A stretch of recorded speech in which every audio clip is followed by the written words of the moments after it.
دەکتێ بڵین تا ڕادەیەشی زۆر خۆپیشاندانی عێراق، خۆپیشاندانی بەغا،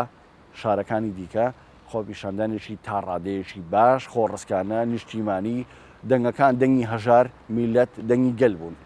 ئەوەشی کە داواکرێ ڕاستە ئەجێندای سیاسی لە دوای هەفتەیەک لە دوای 10 ڕۆژ تێکەڵاو بە هەندێک لە خۆپیشاندەران بووە، بەڵام دەکرێت بڵێ بڕۆ ناو خۆپیشاندەرانەوە، بڕۆ ناو ساحەی تەحریل لە بەغا تێئەگەیت کە خۆپیشاندەری عێراقی کە گەلی عێراق چی ئەوێ؟ ئەوەی کە زۆرینە باسی لێوەکەن ڕۆشتنی گەندەڵەکان، ڕۆشتنی دزەکان، ئەوەی کە لەسەر میلەت قوتی میلەت سامانی نیشتیمانی ئەم وڵاتە خواردوێتی دزیوێتی بووە بە هەموو شتێ ئاغا بووە، دەسەڵاتدار بۆ خەڵکیش چەساوەتەوە. لە هەمان کاتە بەشێکی ئەجێندای خەڵکیش چوونەدەرەوەی هێزە بیانەکان بوون لە زمنیا بە تایبەتی بە دەرەجەیەک ئێران کە داوایە کرد بە دەرەجە دوو ئەو هێزانەی کە هاتوون وەکو تورکیا هێزی داگیرکرد بوون و نیشتیمانی عێراق یا خاشی عێراقیان لە باکووری عێراقا داگیر کردووە. بەشێکی داواکاری ئەمانش تێکەڵاو بووە، بەڵام بەشە ڕئیسیەکە دەکرێت بڵێن ئەوەی کە کاری تیاوەتەوە کە کاردانەوەی تیا هەبووە بریتی بۆ لە دەنگی چەساوی خەڵک، دەنگی ستەملێکراوی خەڵک، دەوەی داواکردنی ژیان گوزەران کە کاری هەبێ هەلی کاری دەستکەوێ ژیانی گوزەر بکە بڕات. لە دوای 2023 ئەوەی کە هەرێکە و خوێندنەوەی تایبەتی خۆی بۆ هەیە یەکێ پێڵە پرۆسی ئازادی عێراق، هەندێکی دیکە پێیان وایە قۆناغیشی دیکە ڕاگوستەرە لە عێراقا. من پێم وایە پرۆسی داژیکردنی عێراق لە دوای 2023 بە قۆناغیشی سیاسی دیکە و هەلومەرجێکی سیاسی دیکە تێپەڕێ. دەکرێت بڵین لە دوای 2023ەوە ئەم هێزولانە سیاسانی کە لە عێراقا بوون جۆرێک لە وەلایەن تا ڕادەیەشی زۆر بۆ وڵاتانی دەرەوە بووە، بۆ وڵاتانی بیانی بە بۆ وڵاتانی دەرەکی بووە. دەستی دەرەکی بەڕاستی لە وڵاتانی دراوسەیە توانیوێتی بە تەواوەتی لە عێراقا بوونی هەبێ ئەم هێزولانە سیاسەنە بجوڵێنێ. تەنانەت کار گەشتۆتە ئەوەی کە دانانی پەرلەمانتار، دانانی وەزیر، دانانی بەرپرسان لە عێراقا بە دەستی وڵاتانی دەرەوە بووە. ئەجێندا سیاسەکانی وڵاتانی دەرەوە تا ڕادێشی زۆر تێکەڵاوی پرۆسی سیاسی و ژیانی کۆمەڵایەتی و ڕاگوزەری عێراق بووە. ئەمە وای کرد کاردانەوەی هەبێ. ئێستا شەقامی عێراقی گەشتونەتە ئەو قەناعەتی کە وڵاتانی بیانی و ئەجێنداکانیان و ئەوانەی کە پاشکۆی ئەوانن لە هێزولانە سیاسی عێراقیەکان بوونەتە بارگرانیشی زۆر گەورە بەسەر شانیانەوە، بەسەر ژیانیانەوە، بەسەر قوتیانەوە، بەسەر سامان نیشتیمانی ئەم وڵاتەوە بۆی داوای چوونە دەرەواکەن. بە تایبەتی هێزێکی داژینکەری وەکو تورکیا کە بەردەوام لە کۆنەوە تاکو ئێستا لە هەوڵی پاوانخوازیە بەسەر وڵاتانی ناوچە لە سووریا بینین، لە قوبرس، لە بۆ نمونە لە خاچی عێراقا و پێشتریش هەوڵی دیکەی هەبوو بۆ چەندین شوێنی دیکەوە.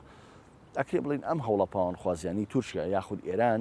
لە ئەجێندایان بۆ یاریکردن لە سەرچاحەی سیاسی لە ڕۆژهەڵاتی ناوڕاستە کاردانەوە و کاریگەری هەبووە لە پرۆسی سیاسی عێراقا لە دوای 2023ەوە. ئێستا شەقامی عێراقی باش لەوە تێگەشتووە. ئەم هێزولانە سیاسەنی دوای 2023 دروست بوون، بارگرانیشی زۆر قورسن بە ئەجێندای دەرەکی لەسەرشانی خەڵکی فەقیر و وەژاری عێراقی، لەسەرشانی سەرۆت و سامانی ئەم وڵاتە، لەسەرشانی قوتی خەڵکی. هەر بۆیە پێیان وایە ئەجێندای دەرەکی ئەمانە ئەجوڵێنێ. بەڵگەش